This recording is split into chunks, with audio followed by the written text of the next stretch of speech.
Dah lah. Tak usah ngaji buat bekah rupanya. Wajib tak buat haji untuk apa dia? Tak lah. Macam mana nak tahu wajib tak wajib buat haji bagi si mati? Kaedah fiqah ialah macam ni. Masa dia hidup, dengan apa yang ada hal pada dia, wajib tak dia pergi Mekah? Jawab tadi kan, tak kan? Sekarang dia mati, anak dia dapat pusaka. Okey, adakah wajib anak dia tolak untuk pengurusan haji, upah haji untuk bapak dia? Jawab. Tak lah. Tak. Pasal apa? Bapak dia kau wajib haji pergi Mekah. Pasal apa? Masa hidup dia memang duit bilion-bilion, juta-juta.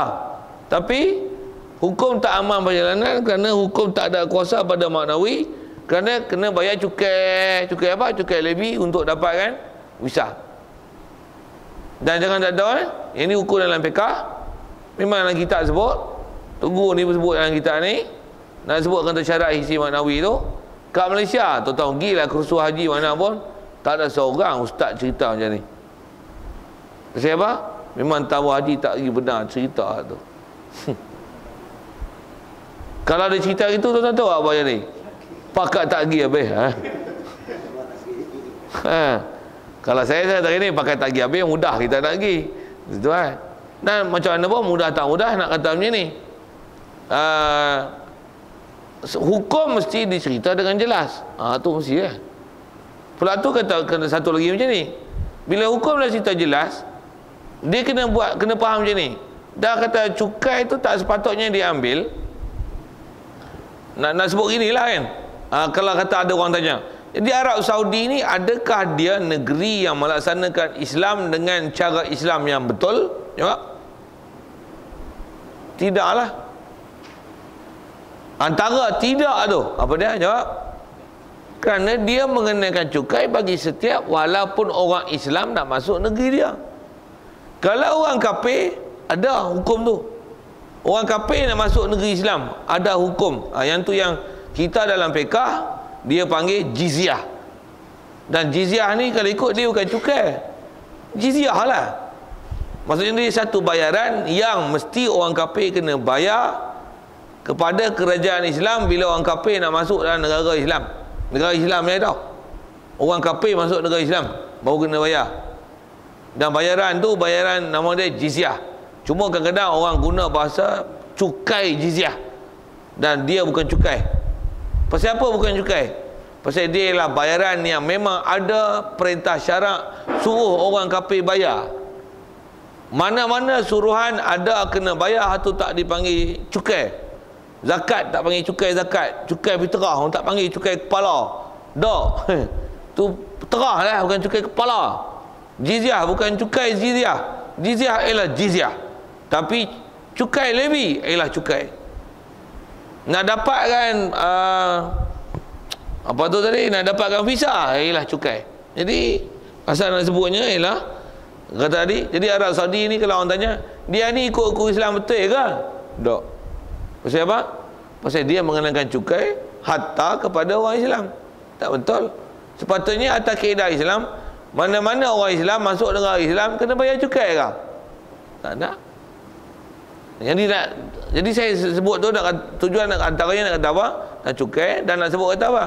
Nak kata kita ni dalam dunia ni, walaupun negara Islam ni banyak dalam dunia, saya sebut umum negara Islam ni, negara yang diperintah oleh orang Islam, walaupun ada sebagainya melaksanakan hukum Islam, tapi sebenarnya kita masih melaksanakan undang-undang peraturan orang kafir. Kalau ikut hukum Islam, mana-mana orang Islam boleh masuk mana-mana kerajaan Islam dalam dunia tanpa apa-apa bayaran. Itu asal hukum Islam. Satu, kalau ikut hukum Islam, dia mana ada sepadan mu Malaysia, mu Indonesia, mu ini, sepatutnya semua negara Islam ialah satu negeri. Patutnya istilah satu negeri itu maksudnya macam ni. Tujuan saya nak sebut tu, Malaysia pergi Indonesia, ada orang Islam, umumnya pemerintahan Islam, katalah gitu kan, walaupun hukum Islam dia tak laksana, sepatutnya macam mana? Masuk free, tak nak kena bayar apa. Ya.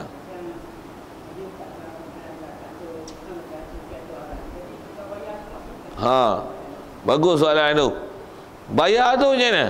Memang orang nak sebut ni penyambung, kita lalu kena sambung. Dia buat tu penyambung, berdosa lah dia ambil. Wajib tak kita bagi?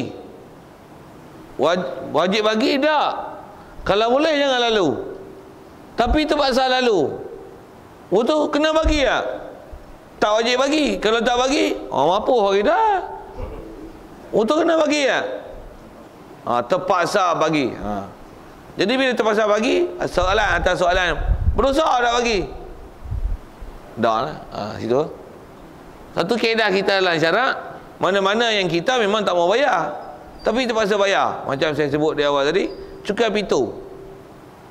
Dia memang minta, boleh tak bayar? Sampai tempoh-tempoh dia silap-silap dengan pintu-pintu mu kena ambil. Istilah pintu tu maksudnya rumah kita hilang milik. Cukai asing, mu tak bayar asing, so asing tanah, tak bayar cukai, macam mana? Dia ada tempoh dia, weh. Ni silap habis nama gerai mu, tak ada lah, dilupuhkan nama. Tukar nama gerai lain, weh. Pasal apa punya pasal? Pasal tak payah cukai. Itu kena bayar. Terpaksa bayar, terpaksa. Itu dosa. Tak dosa. Siapa dosa? Hak kutik. Sama lah hukumnya. Dari sisi hukum, kita terpaksa bayar. Tak bayar, tak boleh. Tak akan nasi dah. Ada tak benda lain yang tak kena cukai? Kalau katalah ada benda lain, sepatutnya macam ni lah. Bukan kita tak makan nasi. Sepatutnya macam mana? Tu salah kutik cukai. Dia kata tak boleh lah. Saya buat misal gini, macam ni tak? Tuan-tuan nak masuk sampai Jumaat, naik gaun tu, gaun ni, masuk je masjid RM10. Cukai sampai Jumaat. Boleh tak minta bayaran? Cukai sampai Jumaat? Ada kan cukai sampai Jumaat? Dengar saya sebut dengan bahasa gini, kepala otak mu. Sepatutnya macam mana? Bayar kan? Terpaksa bayar. Nak semayang terpaksa bayar. Sepatutnya macam mana? Tukar je tuan kuasa lain. Bengong. Itu bahasa kasar sikit, tapi itulah kena buat. Pasal apa? Mu bodoh, mu Islam, takbir masjid, tapi minta cukai sampai Jumaat. Kena bodoh. Cuma yang tu kita nampak bodoh. Cukai pintu kita tak nampak bodoh. Pasal kita apa bodoh? Cukai asyik kena bayar. Padahal mana kena bayar? Terpaksa bayar. Bodoh. Mu duduk latih juga orang tu, duduk merintah, mu kena bayar. GST mu kena bayar. Mu kena bayar. Nak naik kereta, kalau ikut bukan gaduh kena insurans. Kamu latih dia, aku kena insurans. Ni nak naik harga ke ni? Road tax. Takkan jalan raya kena bayar cukai lalu atas jalan raya. Bukan jalan tok nenek dia. Kita boleh minta bayaran rumah kita, harta kita, tak apa. Tak jalan raya bukan harta individu, bukan harta kerajaan. Harta kerajaan pun pemerintah amanah. Orang lain merintah, orang lain. Dia amanah, dia bukan hak milik. Jadi bukan boleh kena bayar. Tak ada kena bayar. Kalau tanah kita ada 1000 ekar, kita buat jalan raya, mu nak lalu tanah aku bayar. Macam bayar tol tu. Bos kad ni, bos kad ni. Mu keluar kod ni 5 kupang, kod ni RM1.50. Tanah aku 1000 ekar mu masuk. Mu masuk kebun aku kena bayar. Masuk dusun durian aku kena bayar. Tak apa lah dusun durian kita. Ni masuk hutang melantara kena bayar. Apa ni? Sikit saya sebut hukum-hukum tu. Nak cerita apa ni? Nak cerita masalah nak faham cukai tu. Satu kita ni kalau ikut nisbah bab haji ni, asal kita bicara situ, kalau ikut memang tak wajib haji ya, selagi sistem nak pergi haji ni macam mana yang ada lah ni yang kata kena bayar cukai untuk dapatkan visa untuk boleh masuk ke Arab Saudi. Maksudnya haji tak wajib sampai mati sampai sudah tak wajib cuma dia tak wajib haji itu tidak boleh lagi. Boleh. Cuma bila boleh lagi, mu kena bayar cukai. Memang dia kutip itu haram. Memang dia buat tu salah. Mu gagah pergi buat apa? Mu gagah pergi, mu bayar, mu seolah-olah support dia. elok lagi, tosah lagi. Pasal apa? Biar dia ke buluh tu, tunggu seorang tak lagi. Nanti dia ke buluh macam mana? Dia mesti buka dasar, buka pintu untuk bagi orang pergi. Buka pintu, tak payah bayar apa-apa, hamba kita lagi. Sepatutnya macam tu. Saya nak sebut kaedah cara penyelesaian tu panjang. Itu pun teknikal, macam-macam boleh buat. Saya nak sebut apa? Hukum cukai. Saya sebut tu. Kalau dah disebut bahasa hari ni, hukum cukai ini dia menyebabkan jadi hukum tak selamat perjalanan jikalau cukai itu sedikit saja sekalipun. Dengar elok ayat tu. Walaupun cukai itu sedikit saja. Lalu sekupan. Siapa? Cukai. Dari segi kaedah, kalau ada jalan lain, pergi jalan lain. Tak usah payah masuk jalan tu. Pasal apa? Kita support penyamun. Kalau ikut kaedah, macam mana? Tangkap penyamun. Itu penyamun yang penyamun tak rasmi. Tengok penyamun semua rasmi. Lalu kat sepadan, custom, excise, lalu jalan raya, polis, JPJ, apa lagi dah? Ragut. Tu suku lah. Tu tak ada lesen. Semua rasmi weh. Semua rasmi. Semua rasmi lah. Sepatutnya macam mana? Tangkap rasmi tu. Nak tangkap kena dia, tangkap kita. Siapa yang lantik dia jadi pemerintah tu? Siapa dia? Semua orang marah lah sikit sebut bahasa itu. Lah, guna otak lah fikir. Dia mahu duk ambil juga orang yang tak sepatutnya memerintah dan mentadbir tu. Siapa? Tak saya sebut gini. Kalau tuan-tuan cari orang alim jadi ketua kampung pun pergi bahasa itu, dia takbir kampung cara orang alim. Dia tengok tuan-tuan tak mau orang alim, tuan-tuan lantik orang gila. Dia lantik kampung, dia lantik, dia takbir kampung cara orang gila. Dia masuk rumah, nasi murah aku. Dan tuan-tuan lantik dia jadi ketua kampung. Kena bagi ya nasi. Tak ada aku pengar palamu. Kena bagi ya. Kena bagi dia dah mula lantik dia ketua kampung. Untuk kaedah dia macam mana? Tukarlah ketua kampung lain. Lah, wengok ke mana tahu. Tu pun nak marah lah. Lah, ada orang tak kerti ni. Kita cakap hukum betul nak bagi tahu apa dia yang sepatutnya. Murah boleh. Apa cakap gini? Lah. Sikit dengan bahasa gitulah. Tuan-tuan hantar sekolah bagi anak kita belajar. Tengok cikgu tak mengajar. Tidur dalam kelas. Anak kita sampai dah janan duk bodoh tu. Duk tanya pasal apa tak lulus UPSR. Rupanya cikgu duk tidur dalam kelas. Buat macam mana? Tukar cikgu. Tukar sekolah, cikgu tu duk cikgu juga leceh. Apa dia? Sekolah bukan sekolah dia. Apa dia? Tukar cikgu lah. Itu kita gaduh tukar sekolah lain buat apa? Sekolah nak tukar sekolah lain dengan jauh, dengan belanja. Apa kaedah mudah dia? Tukar cikgu. Tengok guru besar pun gitu. Tengok. Tukar guru besar. Lah payah apa mau. Faham saya sebut apa? Faham saya sebut apa? Bila sebut macam tu orang marah. Kalau marah macam mana? Jawab. Bodoh. Orang bagi cadangan betul, tak nampak. Tuan saya sebut lagi ni. Tuan-tuan belah kambing. Itu rimau bahan kambing. Macam mana? Tuan sah belah kambing, belah itik gitu. Lah, orang nak belah kambing lah. Untuk apa kaedah dia? Bedil rimau tu. Salah tu salah. Dah makan kambing?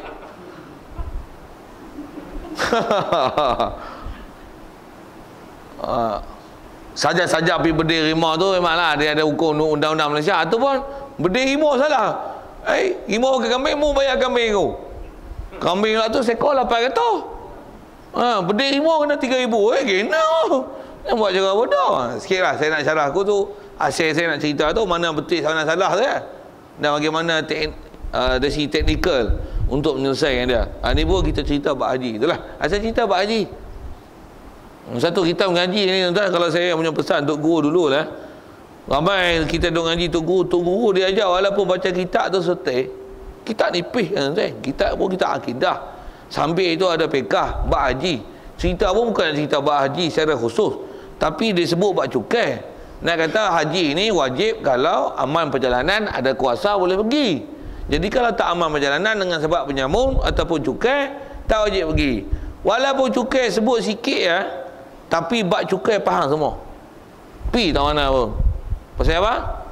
Pasal kaedah ulama dulu mengajar, kalau baca kitab dia sebut sebiji, faham. Dia takkan lalu satu kitab tu melainkan baca faham. Jadi mana kitab dah lalu, walaupun sebesar ni, lalu cerdik, reti hukum syarak. Itulah masalah kita. Masalah kita ni, kata dia jadi macam ni lah. Pakak bedil Palestin dengan sepanjang Gaza hancur tuan, jadi padang jarak orang terkukur lah. Berapa ribu orang mati dengan bangunan habis. Istilahnya padang jarak padang terkukur, tahu macam mana. Sikit dengan bahasa macam ni. Yang ni pun bahasa surat khabar sebut dia orang buat nilaian macam ni. Kemusnahan yang ada di Gaza lah ni di Palestin ni, dia adalah dekat 30 kali bom naga di Hiroshima dan Nagasaki. Berapa kali ni? 30 kali. Hiroshima, Nagasaki kena bom dengan Jepun, dengan Amerika tu bom hiuh satu dunia tu. PBB ambil tindakan gini. Boh gitulah kan. Hiuh, jadi sejarah dunia. Ni memang dibuat di Gaza ni 30 kali. Berapa tan bom tuan-tuan dia lepas. Boom. Hiroshima, Nagasaki tu sekali ya, dua je buah atom. Boom. Sekali ya. Tu pun besar mana kan? Ni pergi tengok Palestin. Tengok gambar dah lah tuan-tuan. Ya Allah, hancur. Buat apa? Kita orang Islam buat apa? Saya sebut tentu. Dah kata haram, dah kata yang ni teruk 30 kali lagi daripada Hiroshima dengan Nagasaki. Buat apa? Tuan-tuan buat apa? Adalah doa sikit lah, ya Allah. Macam mana lah nak buat, duit tak ada. Masuk tabung jemaah pun RM1, bofi. Itu saya sebut tu. Itu yang bos juga, saya tak bos langsung, tolak tu lah. Saya sebut apa? Duit pun tak apa ada, ya Allah weh. Nak pergi tolong, tema pun tak bagi, keluar visa nak pergi Palestin. Nak curi-curi pun tak berani, anak bini pun tak cukup makan, lagi jadi janda, jadi anak yatim piatu. Habis aku pun tak berani, semayah pun dah banyak tinggal. Ilmu pun tak banyak, tambah nak jadi apa? Brigade Al-Qassam tu, nak masuk tu tak ada senarai tuan-tuan, semayang fardu pun duk tinggal. Tema tahajud tak berhenti tu. Satu tengok, sepatutnya hancur mampu habis lah tuan-tuan. Tapi menyawa lagi tu. Berlawan lagi tu. Digeruni lagi tu. Pasal apa? Iman dah. Ilmu dah. Tengah duk perang, duk baling bom tu. Hak mati. Hak ngapai. Hak mengaji. Pasal dia orang hidup macam tu bukan 2-3 hari tuan-tuan. Daripada tahun saya lahir lah, tahun 69. Dia mau berdiri lama lah weh. Dia mau dah hidup macam tu lama lah. Kita kebal lawan dengan elastik. Bayar tuan. Kita kebal lawan dengan elastik. Apa saya nak sebut ialah dari segi asal lawan apa tu tuan, kata kita punya kelayakan memang tak ada. Dia orang walaupun kena tembak bom apa, yang kaki kudung, pegang napan, baca Quran, mengapai Quran, tengah duk gelebung sembahyang jemaah. Kita duk aman damai, Jumaat tak lagi. Macam mana ni? Saya sebut apa? Itu jadi kat kita. Saya masa zaman saya sekolah dulu, zaman tu memang duk cerita lah.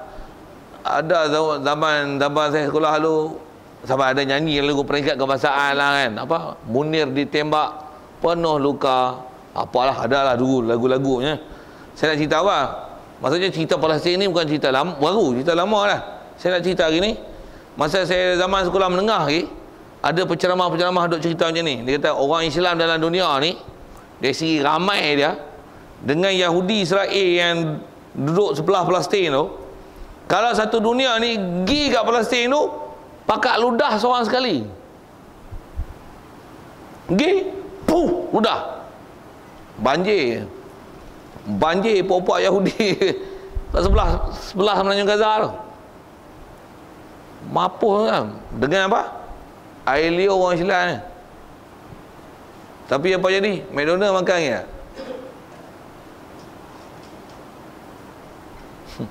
Tak biasa berkuat pun tak salah. Mi makan mi apa? Chow ko tiao. Wa ta tao. Biskut apa? Son fat. Lagi apa? Kuan gen. Kon guan. Hua tai. Palatai. Oh ya kan. Tua kita kan. Semua ca. Tu kafir suku, hak Yahudi suku. Hak Kristian suku. Hak mana hak orang Islam? Pondok Ahmad Razaini. Saya tak ada pondok Kita pun tak ada produk. Tepung gandum masih lagi. Winston Chan.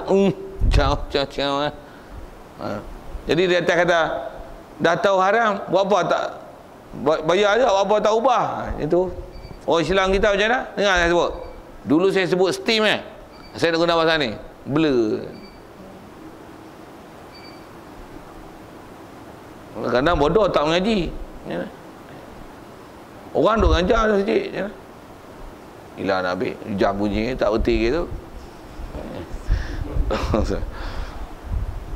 Istilahnya ilmu tak ada, nak pergi ngaji dah je. Harta pun nak kata banyak dah tak cari dah je. Ada kita macam tak ada ring. Macam tak ada ring. Dan syarah tu panjang tak sikit kalau nilai sikit. Pasal apa tak ada? Pasal kita tak diasuh dengan cara Islam betul. Satu yang kita nak ngaji balik, nak pulihkan balik. Nak pulihkan bukan sedang. Jenuh cerita, jenuh sepak terajan. Sepak terajan pun duk. Saya tak tahu siapa tu, tuan rasa bagus lah. Sepak. Sepatutnya macam mana? Dah kena sepak. Umur sepak aku jaga. Patutnya macam tu. Itu kot. Jadi asal kita bicara tuan-tuan semua tu, asalnya nak cerita tentang hukum cukai tu. Nak cerita hukum cukai. Baik. Jadi bila ada hukum cukai ni, nescaya tiada wajib pergi haji. Baik. Ada pun mengaku mahu dan menerima rukun Islam. InsyaAllah kita sambung itu. Balik dia nak sebut kaedah rukun Islam. Yang rukun Islam tu bukan makna rukun. Jadi rukun dia tu tang mana? Nak tengok insyaAllah. Wallahu a'lam. Yang baik pada Allah Ta'ala, silap salah kasar-pasar tak sedap dengar tu daripada kesilapan ke. A'udzubillahi minasyaitonirrajim. Bismillahirrahmanirrahim. Allahumma nawwir qulubana min nur hidayatika kama nawwartal arda min nur syamsika abadan abada bi rahmatika ya arhamar rahimin warzuqna fahman nabiyyin wa hifdzal mursalin wa ilhamal malaikatil muqarrabin wa sallim tasliman ala jamil anbiya'i wal mursalin walhamdulillahi rabbil alamin. Assalamualaikum warahmatullahi wabarakatuh.